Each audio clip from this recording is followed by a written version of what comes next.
والذين اتخذوا دينهم لهوا ولعبا وغرتهم الحياة الدنيا فاليوم ننساهم كما نسوا لقاء يومهم هذا. وقال تعالى أيضا: وعسى أن تكرهوا شيئا وهو خير لكم وعسى أن تحبوا شيئا وهو شر لكم. صدق الله العلي العظيم. வானங்களையும் பூமிகளையும் படைத்து பரிபாலித்துக் கொண்டிருக்கக்கூடிய ரப்பு ஸமாவாத்தி வல் அர்த் அவனுக்கே புகழ் அனைத்தும் உரித்தாகட்டும். அல்ஹம்துலில்லாஹ். இவ்வுலகத்தில் வாழக்கூடிய முழு மனிதர்களுடைய நலனுக்காக வேண்டி அனுப்பி வைக்கப்பட்ட உத்தம நபிமார்கள், ரசூல்மார்கள், குறிப்பாக எங்களுடைய உயிரிலும் மேலான அன்பு நபி முஹம்மது ஸல்லல்லாஹு அலைஹி வஸல்லம் அவர்கள் மீதும் அந்நாளுடைய வாழ்க்கை வழிமுறைகளை பின்பற்றி நடந்த உத்தம சஹாபாக்கள், தாபிஊன்கள், தபஉ தாபிஈன்கள், முஃமினான ஆண்கள், பெண்கள் அனைவர்கள் மீதும் சாந்தியும் சமாதானமும் உண்டாவதாக. வல்லல்லாஹ் ஜல்லஷானஹு வ தஆலாவினுடைய கட்டளைகளை இயன்ற அளவு எடுத்து நடக்குமாறும் அவனுடைய விலக்கல்களை முற்றுமுழுதாகவே தவிர்த்து கொள்ளுமாறும் ஆரம்பமாக அடியானுக்கும் அப்பால் உங்களுக்கும் வசியத் என்னும் நசீகத் செய்து கொள்கிறேன். ஊசிக்கும் அவ்வளம் தக்குவல்லாஹ். கண்ணியத்துக்குரிய கணவான்களே, சகோதரர்களே, மனிதர்களுடைய முழு வாழ்வினையும் மனிதர்களுடைய முழு வாழ்வியல் பகுதிகளையும் குர்ஆன் ஹதீஸினுடைய பார்வையில், குர்ஆன் ஹதீஸினுடைய பெர்ஸ்பெக்டிவில் இஸ்லாமிய அறிஞர்கள் 4 அடிப்படையான பகுதிகளாக, 4 அடிப்படையான படித்தரங்களாக, 4 அடிப்படையான காலப்பகுதிகளாக வகைப்படுத்தி பாகுபடுத்தி நம்மவர்களுக்கு முன்வைத்திருக்கிறார்கள். இதற்கு அல் மராஹிலுல் அர்பஆ மினல் ஹயா என்பதாக அழைக்கப்படுகிறது. கண்ணியமானவர்களே, அவைகளில் முதலாவது பகுதி மர்ஹலத்து துஃபூலியா. ஒரு மனிதனுடைய, ஒரு ஆணுடைய, ஒரு பெண்ணுடைய ஆரம்ப குழந்தை பருவமாக இருந்து கொண்டிருக்கிறது. ஒரு மனிதனுடைய சிறு பருவமாக இருந்து கொண்டிருக்கிறது. அது அவனுடைய முதல் வயதாக இருக்கலாம், அவனுடைய 2வது வயதாக இருக்கலாம், அவனுடைய 5வது வயதாக இருக்கலாம், அவனுடைய 7வது வயதாக இருக்கலாம், அவனுடைய 9வது வயதாக இருக்கலாம். என்ற அந்த குழந்தை பருவத்தை அடைந்த காலகட்டத்திற்கு கணவான்களே மர்ஹலத்து துஃபூலியா என்பதாக அழைக்கப்படுகிறது. மனிதர்களுடைய வாழ்க்கையில் 2வது கட்டம், 2வது படித்தரம், 2வது காலப்பகுதி மர்ஹலத்துல் புலூக். ஒரு மனிதன் அவனுடைய சிறு பருவத்தை கடந்து, அவனுடைய குழந்தை பருவத்தை கடந்து பருவ வயதினுடைய கால பகுதிக்குள்ளான் நுழைவது. கண்ணியமானவர்களே, மார்க்க அறிஞர்கள் இக்கால பகுதிக்கு முக்கல்லஃபான காலம் என்பதாக வர்ணித்துக் கொண்டிருக்கிறார்கள். ஒரு ஆண் பெண்ணுடைய 10 வயது முதல் 15 வயது பூர்த்தியாகும் வரைக்கும் இஸ்லாம் ஷரீஅத் ஒரு ஆணுடைய பெண்ணுடைய பருவ வயதுடைய காலமாக நம்மவர்களுக்கு முன்வைத்திருக்கிறது.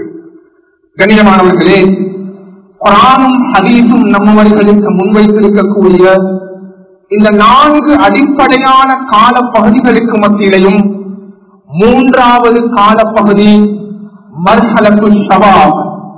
ஒரு மனிதன் தன்னுடைய பரு வயதுடைய காலத்தை கடந்து வாலிப காலத்துக்குள் தான் நுழைவது.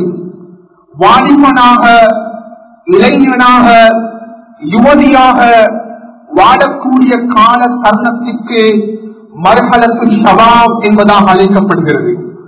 கண்ணியமானவர்களே, அல்லாஹ் தஆலாவினுடைய நிஅமத்துகளையும் அவனுடைய ரஹ்மத்துகளையும் அவனுடைய அருட்கொடைகளையும் அவனுடைய தௌஃபீக்குகளையும் ஒரு மனிதன் தன்னுடைய முழு வாழ்வியல் பகுதியிலையும் அதிகமாக அடைந்து கொள்ளக்கூடிய ஒரு பருவம் இருக்கும் என்றால் அவனுடைய வாலிபத்துடைய காலமாக இருந்து கொண்டிருக்கிறது.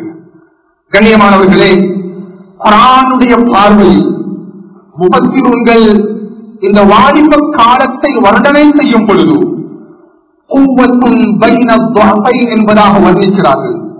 அல்லாஹ் தஆலா ஒரு மனிதனுடைய வாழ்க்கையில் கொடுக்கக்கூடிய சக்தி வாய்ந்த, பலம் வாய்ந்த, திடகாத்தனமான, எனர்ஜிஃபுல்லான ஒரு கோல்டன் ஏஜ் பீரியட் தான் கண்ணியமானவர்களே ஒவ்வொரு மனிதனுடைய வாழ்க்கையில் அடையக்கூடிய வாலிபத்துடைய காலமாக இருக்கிறது.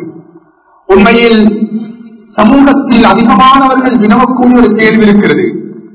ஒரு மனிதனுடைய வாலிபத்துடைய காலத்தை அல்லாஹ் எவ்வளவு காலமாக கொடுத்திருக்கிறான்? கண்ணியமானவர்களே, நாம் உலகத்தினுடைய பார்வையை ஒரு பக்கமாக வைத்துவிட்டு மார்க்கத்தினுடைய பார்வையில், குர்ஆன் ஹதீஸுடைய ஷரியத்துடைய பார்வையில் எந்த மனிதன் தன்னுடைய 15 வயதை கடந்து 16 வயதுக்குள்ளால் தன்னுடைய கால் தடத்தை முன்வைக்கக்கூடிய தருணத்தில் கண்ணியமானவர்களே அவனுடைய வாலிபத்துடைய காலத்தை ஆரம்பம் செய்கிறான். எதுவரைக்கும் உலகத்தில் ஒரு மனிதனுக்கு வாலிபனாக வாழ முடியும்? குர்ஆன் நம்மவர்களுக்கு வாலிபத்துடைய காலத்தை எவ்வளவு காலமாக வர்ணித்து தந்திருக்கிறது. கண்ணியமானவர்களே, ஹத்தா இதா பலக அசுத்தா வபலக 40. சுப்ஹானல்லாஹ், முஃபஸ்ஸிரூன்கள் தெளிவுபடுத்துகிறார்கள், ஒரு மனிதனுடைய 16 வயது முதல் அவனுடைய 40 வயது வரைக்கும் வாலிபத்துடைய காலமாக ஷரீஅத் நம்மவர்களுக்கு கொடுத்திருக்கிறது. கண்ணியமானவர்களே, 35 வயது கடக்கும் பொழுது அவனுடைய உடல் பலகீனமாகிவிட்டது. ஆனால் அவன் நோயாளியாக மாறினாலும், அவனுடைய உடல் பலகீனமாகினாலும் சுப்ஹானல்லாஹ் 16 வயது முதல் 40 வயது வரைக்கும் மொத்தமாக 25 years ஒரு மனிதனுடைய வாலிபத்துடைய காலமாக இஸ்லாம் கொடுத்திருக்கிறது. கண்ணியமானவர்களே, சுப்ஹானல்லாஹ், மனிதர்களுடைய வாழ்க்கையினுடைய இறுதி பகுதி, அதனை தான் மர்ஹலத்துல் ஷுயூஹத் என்பதாக அழைக்கப்படுகிறது. ஒரு மனிதன் தன்னுடைய வாலிபத்தை கடக்க ஆரம்பிக்கிறான், வயோதிபத்துக்குள் நுழைகிறான். கண்ணியமானவர்களே, ஒரு மனிதன் 41வது வயதை கடக்கும் பொழுது, சுப்ஹானல்லாஹ், ஒரு மனிதன் 42வது வயதை ஆரம்பிக்கும் பொழுது அவனுடைய வயோதிப காலத்தை நோக்கி அவன் பிரயாணம் செய்கிறான். 50வது வயது, 60வது வயது, 70வது வயது, 80வது வயது, 40 கடக்க ஆரம்பிக்கும் பொழுது நாம் புரிந்து கொள்ள வேண்டும், என்னுடைய பயணத்தை நான் வயோதிப காலத்தை நோக்கி ஆர்வம் செய்திருக்கிறேன். சுப்ஹானல்லாஹ், அன்புள்ளவர்களே, எனவே குர்ஆனும் ஹதீஸும் நம்மவர்களுக்கு மனிதர்களுடைய முழு வாழ்வியல் பகுதிகளையும், மனிதர்களுடைய முழு வாழ்க்கை கட்டங்களையும் 4 கட்டங்களாக, 4 பகுதிகளாக, 4 படித்தரங்களாக வகைப்படுத்தி பாகுபடுத்தி நம்மவர்களுக்கு முன்வைத்திருக்கிறது. கண்ணியமானவர்களே, இந்த 4 பகுதிகளுக்கு மத்தியிலையும் அது அவனுடைய திருப்பருவமாக இருக்கலாம், அவனுடைய பருவனுடைய காலமாக இருக்கலாம், அவனுடைய வாலிபத்துடைய காலமாக இருக்கலாம், அவனுடைய வயோதிபத்துடைய காலமாக இருக்கலாம். முஸ்லிம்களாக நாம் புரிந்து கொள்ள வேண்டும். கண்ணியமானவர்களே, இந்த 4 கட்டங்களை அடைந்தவர்கள் இன்றைய தினம் இந்த மிம்பர் வேலைக்கு கீழாக நாம் அமர்ந்திருக்கிறோம். சுப்ஹானல்லாஹ், ஒவ்வொருவரும் நாம் நம் மனதில் பதிவு வைத்துக் கொள்ள வேண்டும். கண்ணியமானவர்களே, புனித இஸ்லாம் மார்க்கம் இருக்கிறது அல்லவா? ஒரு மனிதனுடைய வாழ்க்கையினுடைய 4 கட்ட கட்டங்களை அடையும் பொழுதும் அவனுடைய சிறு பருவத்தில் இருந்து அவனுடைய வயோதிபத்துடைய காலம் வரைக்கும் கண்ணியமானவர்களே உலகத்தில் இருக்கக்கூடிய எந்த கலாச்சாரமும் எந்த மதமும் எந்த சம்பிரதாயமும் எந்த சிவிலைசேஷனும் கொடுக்காத பாதுகாப்பை கொடுக்காத ப்ரொடெக்ஷனை புனித இஸ்லாம் மார்க்கம் ஒரு மனிதனுடைய குழந்தை பருவத்தில் இருந்து அவனுடைய வயோதிப்பு வரைக்கும் அவருடைய மரண படுக்கை வரைக்கும் அவருடைய மரணம் வரைக்கும் இஸ்லாம் மார்க்கம் நம்மவர்களுக்குரிய முழுமையான பாதுகாப்பு வழங்கிக் கொண்டிருக்கிறது. இது அடிப்படையான பகுதியை நம்மில் அதிகமாக புரிந்து கொள்வதற்காக இஸ்லாம் ஒரு மனிதனை பாதுகாப்பதற்காக வேண்டித்தான் ஜினாவை ஹராமாக்கி இருக்கிறது. இஸ்லாம் விபச்சாரத்தை ஹராமாக்கி இருக்கிறது. ஒரு மனிதனுடைய கல்வையும் உடலையும் ஈமானையும் மானத்தையும் பாதுகாப்பதற்காக வேண்டி ஒரு மனிதனை பாதுகாப்பதற்காக வேண்டித்தான் இஸ்லாம் கொலையும் தற்கொலையும் ஹராமாக்கி இருக்கிறது. ஒரு மனிதனுடைய சிந்தனையை பாதுகாப்பதற்காக வேண்டி அதிகமான விடயங்களை இஸ்லாம் பகிர்ந்து கொண்டிருக்கிறது. Islamic Sharia because of number of reasons, because of safety, because of human beings. ஒவ்வொரு தடைகளும் ஹராம்களும் மனிதனுடைய பாதுகாப்பை கருதி கண்ணியமானவர்களே நம்மிடம் ஒரு செத்த பிராணி இருக்கிறது, அதை சாப்பிடுவது ஹராம். பன்றி மாமிசம் இருக்கிறது, அதை சாப்பிடுவது ஹராம்.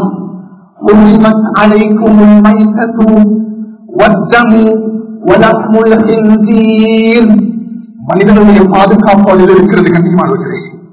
ஒரு மனிதன் தன்னுடைய தொழிலை ஆரம்பம் செய்கிறான், அவன் வியாபாரத்தை ஸ்டார்டிங் பண்றான், டிரான்சாக்சனுக்குள்ளால் நுழைந்திருக்கிறான், பலவிதமான கொடுக்கல் வாங்கலை டீலிங் செய்கிறான்.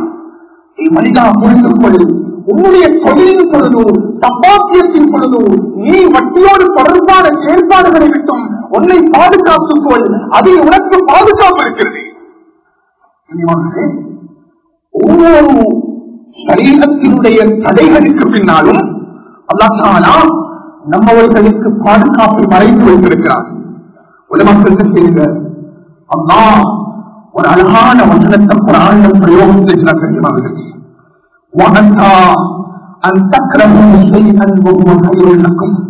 இஸ்லாம் ஒரு விடயத்தை ஹராமாக்கி இருக்கிறது. இஸ்லாம் ஒரு விடயத்தை தடை செய்திருக்கிறது. அல்லாஹ் தஆலா ஒரு விடயத்தை சட்டமாக முன்வைத்திருக்கிறார். நான் யோசிக்கிறேன், இல்லை எனக்கு அதை எடுத்து நடக்கிறது கஷ்டம். என்னுடைய தொழில் ஹலால் ஹராம் தேர்ந்தது எனக்கு சிரமம். என்னுடைய வாழ்க்கையில் சில பாவங்களை விட்டும் என்னை தடுத்துக் கொள்வது எனக்கு சிரமம். வெளிமகளே, குர்ஆன் சொல்கிறது, மனிதர்களை நீங்கள் புரிந்து கொள்ளுங்கள், அதில் உங்களுக்கு நலவு கிடையாது, அதில் உங்களுக்கு பாதுகாப்பு கிடையாது. சுப்ஹானல்லாஹ், இந்த பேசிக்க நான் அதிகமாக புரிந்து கொள்ளுங்கள். ஒவ்வொரு சர்வக்கும் இஸ்லாம் ஹராமாக்கி விடயத்தில் எங்களுக்கு இன்ட்ரெஸ்டாக இருக்கிறது. எனக்கு செஞ்ச நல்லம் மார்க்கம் தடை செய்திருக்கலாம், எனக்கு சரியாக ஹராமாக்கி இருக்கலாம், எனக்கு இது இல்லாமல் உங்க வாழ்க்கையை எனக்கு கொண்டு போயிருக்கலாம். இது புரிஞ்சுக்கோங்க, உங்களுக்கு அதில் முழுமையாக பாதுகாப்பை அல்லாஹ் எடுத்துவிட்டான். உங்களுடைய வாழ்க்கையில் கெடுதியின் பக்கம் நீங்கள் செல்ல ஆரம்பித்திருக்கிறீர்கள். ஒவ்வொரு சர்வக்கும் அடிப்படையான அம்சத்தை நான் அதிகமானவர்கள் புரிந்து கொள்வோம். உண்மையிலேயே நான் என்னுடைய குடும்பாவுடைய மிக முக்கியமான பகுதியாக என்று இது குறுகிய நேரத்துக்குள் நான் தெரியுமாவதிலே இந்த சமூகத்திற்கு மத்தியில், இந்த வளர்ந்து வரக்கூடிய வாலிபர்களுக்கு மத்தியில், சிறு குழந்தைகள் இருந்து வயோதிபர்கள் வரைக்கும் 3 விதமான செயல்பாடுகள், 3 விதமான பாவங்கள், 3 விதமான பழக்க வழக்கங்கள், 3 விதமான குற்றங்கள் இந்த தலைவில் தாடிக் கொண்டிருக்கிறது. உண்மையிலேயே இந்த மின்பர் மேடைகளில் அந்த விடயங்களை நாம் கேட்டு கேட்டு கேட்டு நம் காவினுடைய வார்த்தைகள் குறித்து போய்விட்டன. எத்தனையோ பேச்சுகள் நாம் கேட்டோம், எத்தனையோ விளவாக்களுடைய புத்தகங்களை கேட்டு முடித்து விட்டோம். அதன் முதலாவது பகுதி உண்மையிலே நான் மிகவும் ஆழமாக நான் விளையாட்ட சஸ்பந்தத்துக்கு இருக்கல்ல. ஒவ்வொருவரும் புரிந்து கொள்ள வேண்டும். சமூகத்தில் இன்று பாவங்களின் ஆக பயங்கரமான பாவமாக பார்க்கப்படக்கூடியது குர்ஆன் ஹதீஸுடைய பார்வையில் அல்-ஹம்ரு முகத்தராத்தினும் மதுவும் போதையுமாக இருந்து கொண்டிருக்கிறது. உண்மையிலேயே இந்த தலைப்பை கேட்டு கேட்டு நம் காதுகள் குளித்து போகின்றன. இதை பேச வேண்டாம். எத்தனைய மிம்பர் மேடைகளில் இதனுடைய விபரீதங்களையும் இதனுடைய தாக்கங்களையும் இதனுடைய பிரதிபலிப்புகளையும் பேசப்பட்டு மிம்பருடைய மதுவாக்கள் நாம் இன்று செல்வந்திருக்கிறோம். அதற்கான குர்ஆன்ல எங்களுக்கு எதுவாக முன்வைக்கிறான். இதை விட ஒரு இஸ்ரேலியர்களுக்கு தேவையில்லை. இதை விட ஒரு தெளிமைகளுக்கு தேவை கிடையாது. யா அய்யுஹல்லதீன ஆமனூ ஈமான் கொண்டவர்களே இன்னமல் ஹம்ரு வல் மைஸிர் வல் அன்சாப் வல் அஸ்லாம் ரிஜ்சும் மின் அமலி ஷைத்தான் ஃபஜ்தனிபூஹு லஅல்லக்கும் துஃப்லிஹூன். ஈமான் கொண்டவர்களே இந்த வசனத்தை நீங்க படிங்க. உங்களோட உடம்புக்குள்ளால எந்த மதுவையும் போதையையும் தொடர்பான விடயங்களை செலுத்துவதை மட்டும் நீங்கள் உங்களை பாதுகாத்துக் கொள்ளுங்கள். அது ஷைத்தானோடு தொடர்பான நஜீஸான அசுத்தமான ஒரு காரியமாக இருக்கிறது என்ற விடயத்தை ஒவ்வொரு பருவத்தை அடைந்தவர்கள் புரிந்து கொள்ள வேண்டும். ஒரு மக்களுக்கு கேள்வி தெளிவுபடுத்தினாங்க. ரசூலுல்லாஹி இதைவிட தெளிவான ஹதீஸ்களுக்கு தேவையில்லை.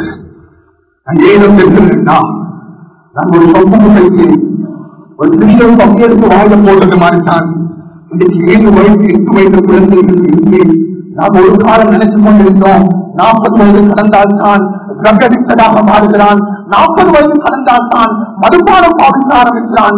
அன்புக்குரியவர்களே, பாடசாலைக்குள்ளால் நுழையக்கூடிய சிறிய குழந்தைகள் முதல் குர்ஆனை சுமக்கக்கூடிய சிறிய குழந்தைகள் முதல் கல்வியில் ஈடுபடக்கூடிய 8 வயது 9 வயது குழந்தைகள் முதல் இன்று மிகப்பெரிய தாக்கத்தை இந்த மதுவும் போதும் ஏற்படுத்தியிருக்கிறது.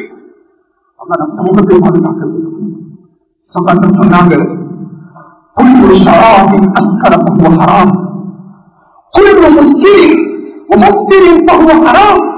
அது எந்த ஒரு விடயமாக இருந்தாலும் போதையை ஏற்படுத்தக்கூடிய காரியமாக இருந்துவிட்டால் அது உங்களுக்கு ஹராமாக்கப்பட்டுவிட்டது. அது ஆல்கஹாலாக செய்யும், லிக்கராக செய்யும், மதுபானமாக இருக்கலாம், வைனாக இருக்கலாம், அது ஹெரோயினாக இருக்கலாம், சமூகத்தில் புழங்கப்படக்கூடிய கேஜி என்பதாக அழைக்கப்படக்கூடிய பயங்கரமான மது அந்த கற்றாக இருக்கலாம். சிறிய வயசு குழந்தைகளிலிருந்து நான் சொன்னது மாதிரி இன்றைக்கு வயோதிகர்கள் வரைக்கும் மிகப்பெரிய தாக்கத்தை ஏற்படுத்தியிருக்கக்கூடிய நகம் படம் என்று அழைக்கப்படக்கூடிய ஐஸ் எனும் பாவனையாக இருக்கலாம். உண்மையிலேயே கண்ணியமானங்களே, கவலைக்குரிய விடயம் என்ன தெரியுமா? உங்களுடைய மேடையை சாட்சியாக வைத்து பேசுகிறேன். அல்லாஹ் அக்பர். எத்தனையோ கிராமங்களுக்கு எத்தனையோ பிரதேசங்களுக்கு நான் போய் வரக்கூடிய கடமை இருக்கிறது.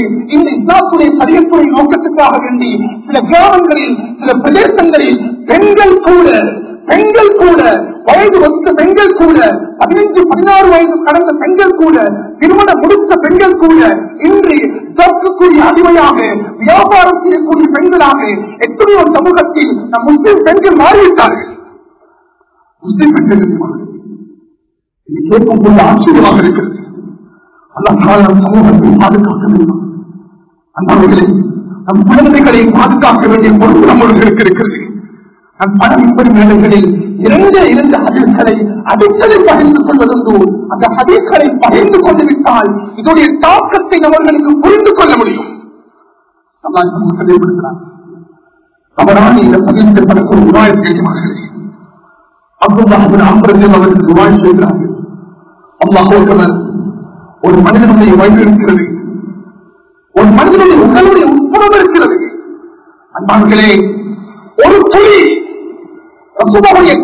தெளிவான ஹதீஸ், ஒரு துளி, ஒரு சிறிய விடயம் என்னுடைய வாய்க்குள்ளால், என்னுடைய வாயை நோக்கி என்னுடைய வயிற்றுக்குள்ளால் இருக்கக்கூடிய அந்த இடத்திற்குள்ளால் மதுவோ போதையோ சென்று விட்டால் சொன்னாங்க, மனிதா 40 நாட்களுடைய தொழுகை அல்லாஹ் கபூல் செய்ய மாட்டான்.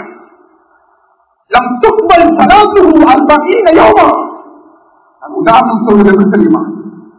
ஒரு வாலி இருக்கிற ஒரு பக்கெட், அந்த பக்கெட்ல மதுபானத்தினுடைய ஒரு துளி விழுந்து விட்டது. இனிமார்களே, அந்த வாலி தண்ணிய பக்கெட் ஓட்டரை எடுத்து எங்களுக்கு பாவிக்கிறது இல்லாத அசுத்தம். மக்கள் கேட்டார்கள், பஸ்ல பிரயாணம் செய்யும் பொழுது ஒரு மாற்று மத சகோதரர் அவருடைய கையில ஒரு மதுப்பான பொருள் எடுத்துக் கொண்டு வந்தாரே, அது கீழே விழுந்து என்னுடைய ஆடையில் அதனுடைய துளிகள் தெளித்து விட்டது. இந்த ஆடையோடு சென்று எனக்கு சொல்ல முடியுமா? நான் கூறினேன், வாழ்க்கையை புரிந்து கொள், அந்த மதுப்பானத்துடைய ஒரு துளி உன்னுடைய ஆடையில் பட்டுவிட்டால் அந்த ஆடையை அணிந்து கொண்டு உனக்கு சொல்ல முடியாது. எந்த மனிதனுடைய உடலுக்குள்ளால் மதுப்பானம் சென்று விட்டதோ, போதை சென்று விட்டதோ, கண்ணியமானவர்களே, ரசூலுல்லாஹுடைய ஹதீஸ், நாம் விளையாட்டுக்காயினும் வாலிபர்கள் ஒன்று சேரும் பொழுது ஒரு விடுத்தவனை பார்த்து விடுவோம்.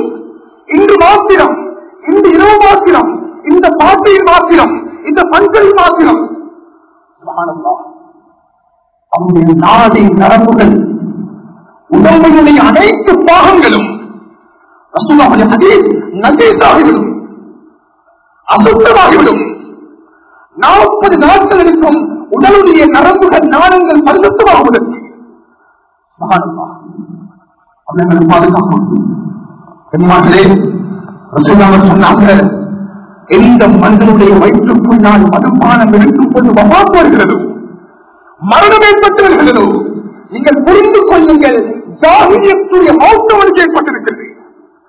ஜாஹிலிய காலத்து மரணமானுக்கு ஏற்பட்டுவிட்டது. இதனால்தான் அவர்களின் சகாபாக்கள் விசேடமான ஒரு சகாபி ஒரு மசூதத்தில் அவர்கள் கூறுவார்கள், ஒரு மனிதன் ஊர் இருக்கிறார், எங்களுக்கு தெரியும் அவர்கள் கடிக்கிறது, அவர்கள் கொடிக்காரன் என்று எத்தனையோ பேருக்கு நாங்கள் அட்வைஸ் பண்ணிட்டோம், பயன் பண்ணிட்டோம், அவன் திருக்கிற மாதிரி இல்லை. அந்த ஊரிலே அவன் ஒப்பாத்தாகிட்டான். ஒரு மசூதத்தில் நாங்கள் சொல்றாங்க, முஸ்லிம்களை புரிந்து கொள்ளுங்கள், அவருடைய ஜனாசாவை நீங்கள் சுமந்து கொண்டு செல்வீர்கள். சுமந்து கொண்டு செல்லும் பொழுது என்னையும் அந்த மக்களாவுக்கு அழைத்து செல்லுங்கள். அழைத்து சென்று அவருடைய ஜனாசாவை நீங்கள் அடக்குவீர்கள். என்னை பக்கத்தில் இருக்கக்கூடிய ஒரு கம்பத்தில் கட்டி போடுங்கள். ஒரு மசூதியில் சொல்றாங்க, என்னை ஒரு பக்கத்தில் இருக்கக்கூடிய கம்பளை கட்டி போடுங்கள், ஒரு மரத்தில் கட்டி போடுங்கள்.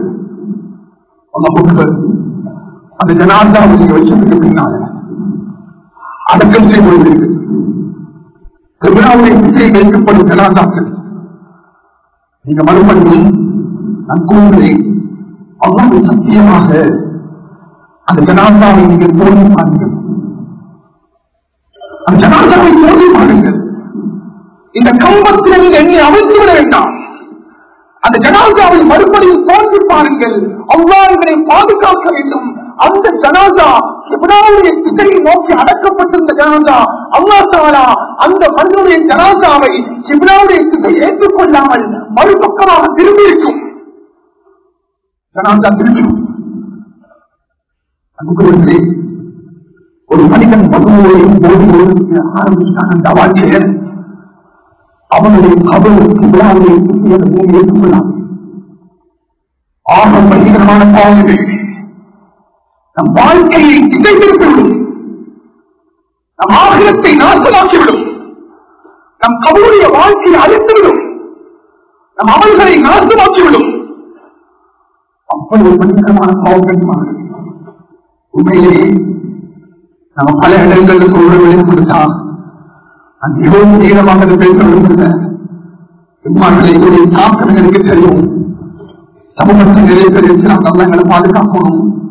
ஒருத்தன் மட்டும் மதுபானம் குடிச்சானண்டா, ஒருத்தன் ஐசுக்கு அடிமையாகிட்டானண்டா, அதனுடைய விபரீதம் அந்த உடம்புகளுக்கு பார்க்கணும், அவனுடைய மூளைகளுக்கு பார்க்கணும், அவனுடைய முகத்தில் எங்களுக்கு பார்க்கணும்.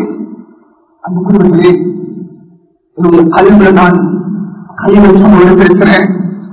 சுபஹானல்லாஹ், இன்னும் ஒரு மகன் இருக்கிறது கண்ணியமானவர்களே. இதனுடைய விபரீதத்தை நாம் புரிந்து கொள்ள வேண்டும், இதனுடைய ஆபத்தை புரிந்து கொள்ள வேண்டும். மதுவையும் போதையும் விட பயங்கரமான ஒரு கருவி நம் கையில் இருக்கிறது. மதுவையும் போதையும் விட ஆபத்தான ஒரு கருவி உபகரணம் நம் கையில் இருக்கிறது. இது நம்ம சமூகத்தில் அந்த கருவியால மது போதை விட ஆபத்தான நிகழ்வுகள் நடந்திருக்கிறது. வாய்ப்புகளை புரிந்து கொள்ளுங்கள். வளர்ந்து வரக்கூடிய சமுதாயத்தினர்களை புரிந்து கொள்ளுங்கள். குழந்தைகளை பெற்றெடுத்த பெற்றோர்களை புரிந்து கொள்ளுங்கள். நம் கையில் ஒரு ஆயுதம் இருக்கிறது, நம் கையில் ஒரு உபகரணம் இருக்கிறது. இந்த அந்த உபகரணத்தை உலகமாக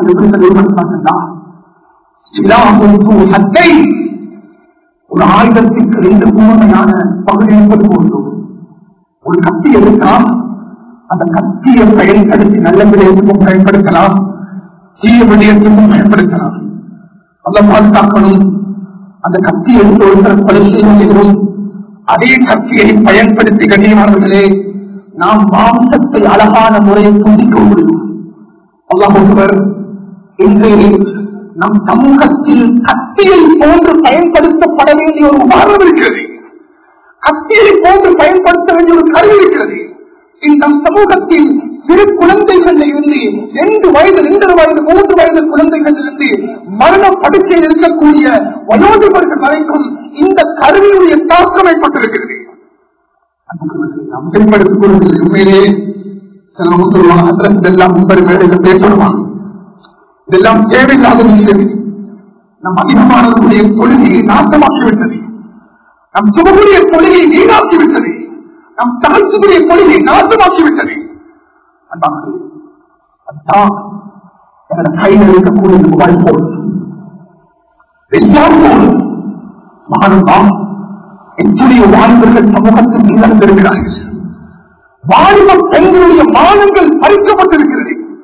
எத்தனையோ பெற்றோர்கள் தங்களுடைய கையை எடுத்து தலையை வைத்துக் கொண்டு சிந்திக்கிறார்கள், நான் உடைய குழந்தைகளின் வாழ்க்கையை நாசமாக்கிவிட்டேன்.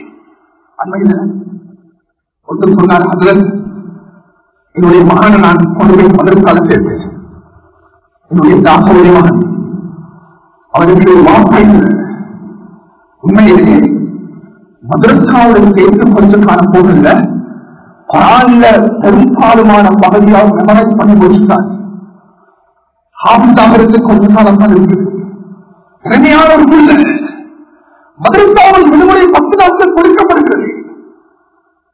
வீட்டுக்கு வந்ததுக்கு பின்னால தாய் என்ன செய்யறாங்களா, தகப்பனுடைய அரவணைப்பு கிடையாது, தந்தை இல்லை. அந்த தாய் சில பணங்களை தேர்ந்தெடுத்துக் கொண்டு போய் ஒரு மொபைல் போன் வாங்கிட்டு வந்துட்டான், ஸ்மார்ட் போன் வாங்கி வந்துட்டான். வந்து விடுமுறையில் வந்த தன்னுடைய குழந்தைக்கு அன்பாக பாசமாக அந்த மொபைல் போன் எடுத்து கையில் கொடுக்கிறாள். அந்த தாய் மாமன் கண்ணீர் வலித்துக் கொள்கிறார். 10 நாட்கள் விடுமுறை முடியும் பொழுது கூப்பிடுறான், மகன் வாங்க போகலாம், வாங்க மகிழ்ச்சி போகலாம். தாயையும் மாமானாரையும் பார்த்து அந்த 12 வயது குழந்தை கூறுகிறது, மதரசாவுக்கு நான் போகணும் என்றா என்னுடைய போனை நான் எடுத்துச் செல்ல வேண்டும். போன் இல்லாமல் மதரசாவுக்குள்ளால் கால்படம் வைக்க மாட்டேன். அன்புகளே, அந்த சிறு பிள்ளையுடைய 12 வயது 13 வயது வந்த குழந்தையுடைய அந்த மாற்ற கல்வி குர்ஆன் பறந்து விட்டது. எங்க மாற்றம்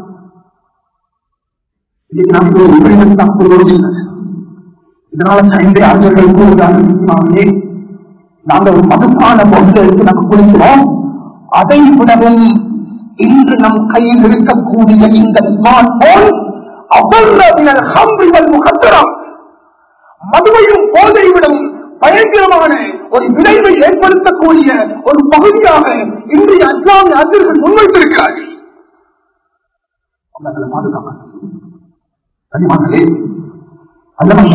சொல்லுவாங்க, ஒரு அழகான நிகழ்வுடைய பையத்தில் சொல்லுவா அவங்களுடைய சாதகமான இருக்கிறார்கள். இது ஒரு ஹதீஸ் கிடையாது. ரசூலுல்லாஹ்வுடைய வாழ்க்கைக்கு முன்னால காலத்துக்கு முன்னால் நடந்த ஒரு நிகழ்வு. இந்த நிகழ்வை அவர்கள் நரேட்டிங் பண்றாங்க.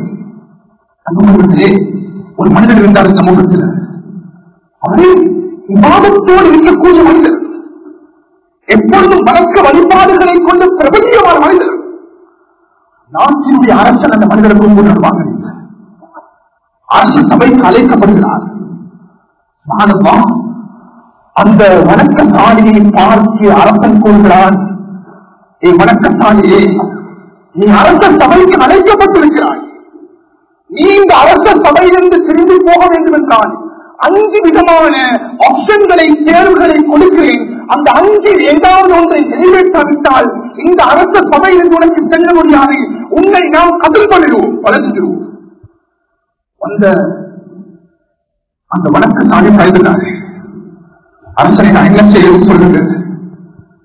அந்த உறவுகளே பெருமான தேவனுக்கு சொல்றாங்க, அரசன் கூறுகிறான், அந்த வணக்கத்தாலையை பார்த்து வணக்கத்தாலையே அதோ அந்த அறைக்குள் நான் இருக்கிறான். அந்த பெண்ணோடு இப்போது உபச்சாரம் செய்ய வேண்டும். அந்த பெண்ணோடு நீ தியாகம் செய்ய வேண்டும். அந்த வணக்கத்தாலை பதட்டமடைந்தான். அரசரே, இவ்வளவு பயங்கரமான பாவத்தை நான் செய்ய மாட்டேன். அடுத்த உசரனை சொல்லுங்க. அரசன் கூறினார், இதோ ஒரு சிறு குழந்தை நாம் நிப்பாட்டி வைத்திருக்கிறோம். அந்த சிறு குழந்தை உடைய கையால் கொலை செய்ய வேண்டும். அந்த அவர் கூறினார், எனக்கு அந்த குழந்தை கையை வைக்கிறதா? அடுத்தது நீங்க சொல்லுங்க. இது உங்களுடைய வேத புத்தகம் முன்னால் இருக்கிறது. உங்களுடைய ரப்பைய வேத புத்தகம் உங்களுடைய கையில் நான் தருகிறேன். எடுத்து அந்த வேத புத்தகத்தை மாசுபடுத்தி அந்த புத்தகத்தை அழுக்குப்படுத்தி அந்த புகழ்காதல் கிதாப் கிழித்து போட வேண்டும். இது அல்லாஹ்வுடைய வேத புத்தகத்தை நான் ஒருபொழுதும் கையெழுக்க மாட்டேன். அடுத்து சொல்லுங்க. இதோ ஒரு சிலை இருக்கிறது, இந்த சிலையை நீ வணங்க வேண்டும். நான் ஒருபொழுதும் சிறுக்க வைக்க மாட்டேன். கண்ணியமானவர்களே, 5வது நான் கேட்டார்கள், இதோ இருக்கிறது ஒரு மதுப்பான கிண்ணம். இதோ இருக்கிறது ஒரு மதுப்பான கிண்ணம். இந்த மதுப்பான கிண்ணத்தில் இருக்கக்கூடிய மதுப்பானத்தை முழுமையாக குடித்து முடிக்க வேண்டும், முழுமையாக அருந்த வேண்டும். அவர் சொன்னாரே, அரசரே, இந்த சொன்ன அனைத்து விடயங்களும் அடுத்த மக்களோடு சம்பந்தப்பட்டது பெரும்பாவங்கள். மதுப்பானமும் பெரும்பாவம் தான். ஆனால் என்னோட முடியும், நான் இந்த மதுப்பானத்தை குறித்து நான் அல்லாஹ்விடத்தில் தௌபா செஞ்சு கொள்வேன் என்று அந்த மனிதன் மதுப்பானத்தை குடிக்க ஆரம்பிக்கிறான். கண்ணியமானவர்களே, அவர்கள் தெளிவுபடுத்துகிறார்கள், மதுப்பானம் குறித்த அடுத்த கணம் அவருடைய சிந்தனை மாற்றம் ஏற்படுகிறது. அவர் உடலில் போதையாட ஆரம்பிக்கிறது. அல்லாஹு அக்பர் அவர்கள் கூறுகிறார்கள், அவன் நேரடியாக எழும்பி போய் அந்த அறைக்குள்ளார் இந்த பெண்ணோடு விபச்சாரம் செய்கிறான். மறுபடியும் வெளியே வந்து நின்று கொண்டிருந்த குழந்தையை கொலை செய்து விட்டான். வேத புத்தகத்தை எடுத்து அவன் அழுக்குப்படுத்தி மாசுபடுத்தி கிழித்து விடுகிறான். இறுதியாக சிலையை வணங்கி சிறுக்கு உட்படுகிறான். சொன்னாங்க, மகாமாக்களே, உலகத்தில் இருக்கக்கூடிய அத்துணை விதமான பாவங்களுடைய உலகத்தில் இருக்கக்கூடிய அத்துணை விதமான பெரும் பாவங்களுடைய தலைவாசல் தான் மதுவும் போதையுமாக இருக்கிறது. உம்முல் ஹபாய் இந்த ஹதீஸ இன்றைய நவீன அறிஞர்கள் செயல்படுத்துகிறார்கள். முன்வைத்த நிலைமையில வாலிபர்களே, பெற்றோர்களே, உங்களுக்கு மதுவுடைய போதையுடைய விபரீதம் உங்களுக்கு புரியுது. ஆனால் மது போதையை விடவும் இந்த ஆபத்தை ஏற்படுத்தக்கூடிய பயங்கரமான ஒரு விடயம் தான் நம் கையில் இருக்கக்கூடிய இந்த மது, நம் கையில் இருக்கக்கூடிய இந்த மொபைல் போன். உண்மையிலே எத்தனையோ நிகழ்வுகளை எனக்கு கூறலாம். இந்த வேலை கை கொடுக்காது. கையில் இந்த மொபைல் போன் எடுத்து தந்தை எடுத்து கடிச்சு கீழே போடுகிறார்கள். உடனடியாக அந்த இடத்திலேயே தந்தையை கொலை செய்கிறார். அந்த வாலிபன் தந்தை கொலை செய்யப்பட்டு கீழே விழுந்த அடுத்த கணம் தாய் ஓடி வருகிறாள். அந்த தாயையும் கொலை செய்கிறான். தாய் கொலை செய்யப்பட்டு அடுத்த கணம் வீட்டுக்குள்ளாக இருந்த சகோதரி வருகிறாள். சகோதரி கொலை செய்யப்படுறார். மதுவோட பயங்கரமாக இன்னைக்கு யாரும் நாங்கள் இன்னைக்கு என்னோட கூட்டாளிகளோடு நண்பர்களோடு பக்கத்து வீடோடு கண்டு கொண்டு இல்லை. உண்மையிலே எங்களுடைய குடும்பங்களுக்குள் நடந்த விடயங்களை நாம் அறிந்து மறைத்து வைத்திருக்கிறோம்.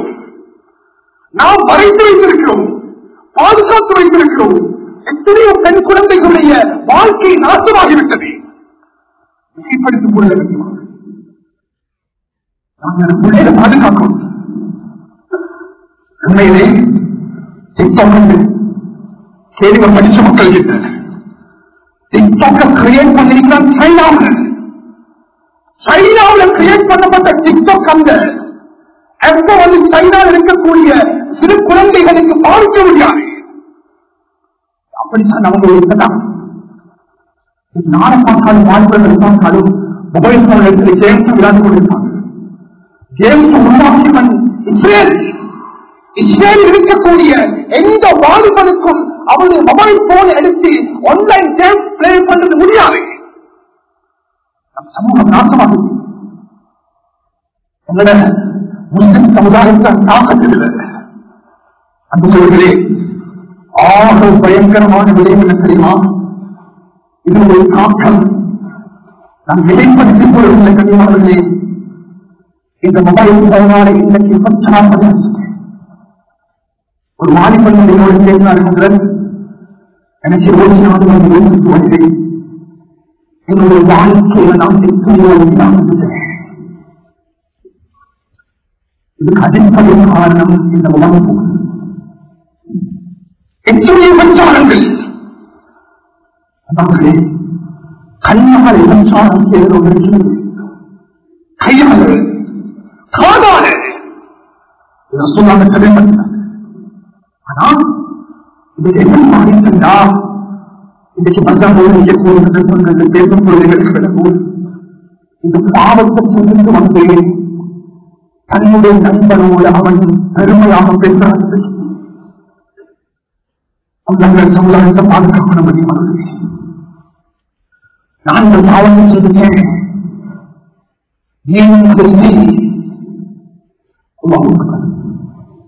இதற்கு தினா என்பது இன்றைக்கு சர்வசாதாரணம். முந்தைய காலமாக இல்லை. ஒரு மக்கள் கேட்கிறார்களே, அல்லாஹ் முழு குர்ஆனிலும் எந்த பாவத்தை எடுத்துக் கொண்டாலும் அந்த பாவத்தை செய்ய வேண்டாம் என்பதாக அல்லாஹ் கூறுவான். கொலை செய்யாது, மத்தி வியாபாரம் செய்யாது, நீ வந்து இருந்தால. ஆனா ஒரே ஒரு பாவம் இருக்கிறது. அல்லாஹ் குர்ஆனில் நீ செய்ய வேண்டாம் என்று சொல்லுங்க, நீ செய்யாத சொல்லுங்க. அல்லாஹ் சொல்றான், இது விபச்சாரம் என்ற பாவத்தின் பக்கம் நீ நெருங்க செய்யக்கூடாது. அடுத்த பாவங்களை செய்யக்கூடாது. ஜினா என்பதை அதன் பக்கம் கூட நீ நெருங்கிவிடக் கூடாது.